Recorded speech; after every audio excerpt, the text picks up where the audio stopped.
Hey everyone, this is Mr. Everything, and in this video I'm going to do a brief comparison of the iPhone 17 Pro Max to the iPhone 15 Pro Max. The reason being, obviously, that's the phone I upgraded to. I think this is a pertinent video because I don't think too many people upgrade every year. There are your diehards and stuff like that. But for me, I don't need it. It's just mostly it's due to battery issues. I don't like that shortened battery life. I don't think there's much of a necessary upgrade performance-wise between the 15 and the 17. It's just basically battery degradation. So that was kind of just me getting that out of the way. That's why I've done this upgrade. I feel like, if that's how long it was for me, then there's probably other people looking to upgrade from their 15. Certainly a phone older than that would be worth upgrading. I'm not going to show like performance because pretty much any modern iPhone in the last 5 years runs really well. Apple's stuff, I mean, the older the stuff is, it will slow down some, but it holds up really well. So I'm going to talk specs here a little bit. You can see the main difference for me is the larger battery. So it looks like you're going from 4,400 milliamp hours to 4,800 milliamp hours. And then the other notable is the jump in RAM from 8 gigabytes to 12 gigabytes. And the screen is slightly bigger at 6.9 inches. They've retained the same PPI. I would just honestly recommend going to GSM Arena here. Just skimming over it. They're both hexa-core. Looks like the 17 Pro Max is a higher frequency, same 6-core GPU. And then the next notable thing would be the cameras. All sensors are now 48 megapixel. I thought I saw something that someone said due to them all being 48 that it affected the zoom depth, or I could be wrong on that, but regardless, at least all the megapixel counts are higher, whether that be better or worse. But I can't speak much to specific stuff on cameras. That's why this video looks terrible, because I'm recording it on my iPad, because I normally would use my phone. One thing I'll point out is the screen. It is significantly brighter on nits, 1600 nits, and then 3000 nits peak, compared to 1000 and 2000 nits peak, evidently. There's some different nomenclature, if I can use that word, so maybe it's a little different, but I'm sure by all intents and purposes, the 17 gets brighter. Slightly better MagSafe charging, again, larger battery, and this 17 Pro Max is Wi-Fi 7 protocol, if that matters to you, although the other one was 6E, which is still really good, and I assume should be 6 gigahertz capable. The only other thing I'd like to show here on screen is just the battery health. Obviously, the new phone is 100%, and I'm going to talk about the difference. You can see the old phone is 86% health, the new one's at 100, at 348 cycles. Personally, I do the optimized charging, but I don't do the 80% limit. The reason for me is I figure I'd rather use 100% of the battery for however long I'll have it. This phone's the 15 Pro Max is almost 2 years old, and it's still at 80% battery capacity. So if I had artificially limited it to 80 this whole time, maybe my battery health would still be like 95%, maybe.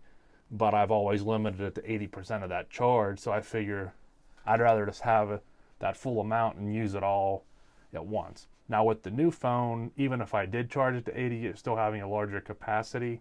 Maybe it would be more beneficial to me to limit it a little bit, because I should still be able to get much more runtime due to the larger battery. But I have been charging with the new MagSafe 2 charger they have. I do find that one seems to degrade the capacity more, because I used a 7-watt wireless charger prior, and it was very slow for my iPhones. But once I switched to that newer one, I assume it just gets hotter and charges it a little bit faster than that really slow 7-watt. So I would prefer, though, the lock-on of the MagSafe and the much faster speed. So to me, it is a trade-off I'm willing to make. I could show comparisons, but I think in today's day and age, it's just not relevant. They're going to both be fast. They're going to both perform about the same. I'm just going to talk a little bit physically about the devices. The main difference being the aluminum to the titanium, the all glass back, kind of that frosted, to this mostly aluminum back with this glass insert, which is, I really like the cosmic orange aluminum, but it is just completely hideous. Whatever matte, weird color of orange they're using here. This phone's always going to be in a case. So for me, that's not an issue. Again, that camera bump, I know it's love-hate and most people hate it. I don't know why, but I actually kind of like it. I mean, I always hated the bump anyway. I like the style of the 5 where it was all flush. So to me, the fact that it looks like that is just oversized and ridiculous and comical. So to me, even though this looks more kind of like a pixel design or something, the whole thing is just so ridiculous. You might as well make it more congruent to the phone, because this looks a little bit better use of space in my opinion than just this little quarter part of the phone, compared to at least like you have the whole piece here. Another complaint I've seen is a lot of people don't like that we went from titanium back to the aluminum. The only thing I can really say, which I don't know if it'll be visible, but you can maybe see that those kind of openings where the case was, you can see how there's a layer of grime that this case will, or this phone will also do the same. But I noticed with that titanium, because it's like this brushed, textured titanium, that wouldn't really come out. Now maybe with some metal polish you could polish it out, but once you get kind of that blemish in that brushed titanium, it doesn't just wipe off with alcohol. And anything that was exposed, I think the case I had, you can see it around that mute switch. It kind of just stains it to where I don't know if the aluminum, it seems more like it's not as much of a texture. What's that, anodized? I don't know if that one will hold up better to it. I know the best one was the polished stainless steel. Those ones, when they blemished, all you had to do was just get a little bit of metal polish, and those things would just shine up like new. That was kind of my preferred material, polished stainless steel. They're going to be in cases. This is about 2 years in a case. Excellent condition. Just a little bit of tarnish where the phone was still exposed, and then just the grime rubbed into it, I guess, there. This one, I expect it's about the same. Maybe get a little bit down here where the phone's still exposed. Now, I do kind of think these antenna bands are ugly. Reminds me of the iPhone 6 when they went to that and had those. I think they integrated them much better on the previous one. And then they had this, I guess I think that was the 5G antenna, but on this one it's located at the top. And I like that they put one of the bands around the camera bump. That's kind of not noticeable, but these are. But for me, since I'll be using it in a case, doesn't really matter either way. Both of these are eSIM only, so there's no SIM tray. And one more thing I'd like to mention, this is just the cosmic orange. I mean, it would be the same with the blue, but you can see that orange frame, almost like a bezel around the phone. Even with the case on, you can still get just like a hairline of that color showing through. Personally, I really like this color.